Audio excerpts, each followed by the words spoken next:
नमस्कार, मेरा नाम डॉक्टर तपस्या बेदी है और मैंने BVSC एंड AH कर रखी है। मुझे 5 से 6 साल का एक्सपीरियंस है इस फील्ड के अंदर। तो किसान भाइयों, डेयरी वर्कर्स, आज हम आपके सामने आपके लिए एक नया टॉपिक लेकर के आए हैं जिसमें आपको ज़्यादा से ज़्यादा जानकारी देने का प्रयास करेंगे। तो सबसे पहले वीडियो स्टार्ट करने से पहले आपसे यही एक रिक्वेस्ट है कि आप हमारा चैनल लाइक और सब्सक्राइब ज़रूर करें और जो भी क्वेरीज़ हैं वो आप नीचे कमेंट में हमें ज़रूर पूछ सकते हैं। आगे की वीडियो जो बनाएंगे उसके अंदर आपके जो प्रश्न हैं उनका उत्तर ज़रूर कोशिश करेंगे भी लेकर के आएँ। तो किसान भाइयों और डेयरी वर्कर्स साथियों, आज आपके लिए एक नया वीडियो लेकर के आए हैं। जहर का गिरना, लार्ज एनिमल्स में, पशुओं में जहर का गिरना यानी कि रिटेंशन ऑफ प्लेसेंटा कितना का ज़रूरी है। पहले तो बात करेंगे भी प्लेसेंटा होता क्या है, प्लेसेंटा का काम क्या है।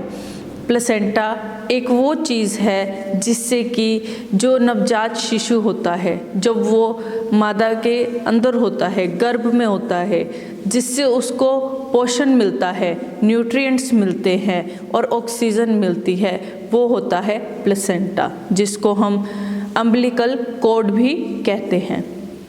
तो भाइयों, आप लोगों को ये पता लग गया भी ये कितना का ज़रूरी है एक नवजात शिशु के लिए। नवजात शिशु जब मादा के गर्भ में होता है तब उसके लिए कितना ज़रूरी है ये, जिससे कि उसको सारा पोषण मिलता है गर्भ के अंदर। तो जब पार्चुरेशन होता है, जब प्रसव क्रिया होती है, प्रसव के बाद ये निकालना, जब बच्चा बाहर आ जाता है तो ये कई बार अंदर ही रह जाता है। किन कारणों से रह जाता है ये अंदर, आज इसके बारे में हम चर्चा करेंगे। तो किसान भाइयों, ये जो है ये कई बार तो डिस्टोकिया के केसेस आते हैं, उनमें देखा जाता है। डिस्टोकिया यानी कि जब बच्चा बहुत मुश्किल से बाहर निकाला जाता है, जब बाहरी सहायता के कारण बच्चे को बाहर निकाला जाता है तो उसको डिस्टोकिया कहते हैं, जो कि नेचुरल ना हो के बाहरी सहायता से बच्चे को निकाला जाता है। तो उसमें जो ये प्लेसेंटा होता है, प्लेसेंटा का नाता जो होता है वो बच्चे से टूट जाता है, तो प्लेसेंटा अंदर ही रह जाता है। प्लेसेंटा अंदर जो होता है गर्भाशय में वो करंकल्स और कोटिलिडन से जुड़ा होता है। जो करंकल्स होते हैं वो कोटिलिडन से जुड़े होते हैं।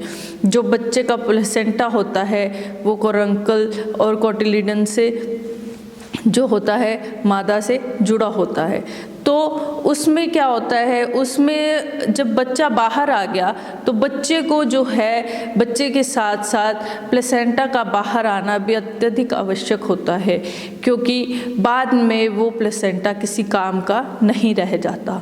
वो इसलिए कि उसका काम सिर्फ बच्चे तक का ही होता है, भी बच्चे को पोषण देना है गर्भ के अंदर, और जब बच्चा बाहर ही आ गया तो उसका वो किसी काम का नहीं है।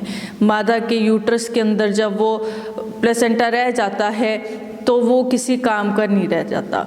तो जब वो अंदर होता है और वो रह गया, जब 8 से 10 घंटे के बीच में वो प्लेसेंटा नहीं निकला बाहर, तो आपको उसको, पशु को गुड़ का पानी और अजवाइन का पानी गर्म करके पिलाना चाहिए, जिससे कि वो हेल्पफुल होता है प्लेसेंटा बाहर निकालने में। इसी प्रकार की मार्केट में कई दवाइयाँ भी आती हैं, यूट्रोट्रोन, यूट्रोसेफ करके, जो पशु को दी जाती है, जिससे कि वो प्लेसेंटा जब अंदर रुक जाए, जहर अंदर रुक जाए, तो वो हेल्पफुल होती हैं बाहर आने में भी। पशु जो है उसको वो दवाई पीने के कारण उस पे जो वर्क करती हैं, तो वो जो प्लेसेंटा है वो बाहर आ जाता है। तो ये कोरंकल्स और कोटिलिडन्स जो होते हैं ये 80 से 120 की संख्या में होते हैं। तो कई बार इनको बाहरी सहायता से भी छुड़ाया जाता है। ये दोनों एक दूसरे से जुड़े होते हैं, तो इनको बाहरी सहायता से जो है डॉक्टर की देखरेख में इनको एक दूसरे से छुड़ाया जाता है, छुड़ा के फिर निकाला जाता है इनको बाहर। कई पशुपालक क्या करते हैं भी, कई पशुपालक जो जहर आदि बाहर निकली है उस पर वेट भी बांध देते हैं। वेट बांधना उचित नहीं है, क्योंकि इससे क्या है, इससे कोरंकल्स के साथ साथ कोटिलिडन्स के साथ साथ कोरंकल्स भी बाहर आ जाएंगे, जिससे कि ज़्यादा ब्लीडिंग हो सकती है। ज़्यादा ब्लीडिंग से पशु एनीमिक भी हो सकता है। तो दोस्तों, इस चीज़ का हमें खास ध्यान रखना है और इसमें हमें पशु को उचित आहार और उसमें कोई इस तरीके की परेशानी ना हो तो हम लोगों को दवाइयों के माध्यम से या डॉक्टर की देख रेख में हम लोगों को बाहरी सहायता से प्लेसेंटा को अंदर से छुड़ाना है। प्लेसेंटा के दुष्प्रभाव, अगर ये अंदर रह जाता है तो इसके दुष्प्रभाव क्या हैं? इसके दुष्प्रभाव ये है कि खतरनाक बीमारी जैसे कि ब्रुसेलोसिस भी पशु में हो सकता है, जो कि एक जूनोटिक डिजीज़ है, जो कि ह्यूमंस में भी जो डॉक्टर और जो एआई वर्कर जो उनको पशुओं को ट्रीटमेंट दे रहे हैं उनमें भी ये बीमारी फैल सकती है। तो इस चीज़ का दोस्तों खास ध्यान रखें भी, जब भी ऐसे केसेस ट्रीट करने जाएं तो हमेशा मुंह पे मास्क अथवा हाथों में स्लीव्स चढ़ाकर ही ऐसे केसेस को ट्रीट करें। तो दोस्तों बताइएगा आपको हमारा ये वीडियो कैसा लगा और नीचे चैनल को सब्सक्राइब करके लाइक करके ज़रूर हमें आपकी आगे की क्वेरीज नेक्स्ट वीडियो में हम लोग पूरी करने की कोशिश करेंगे। और इसी के साथ मैं अपने इस लेक्चर को विराम देती हूँ।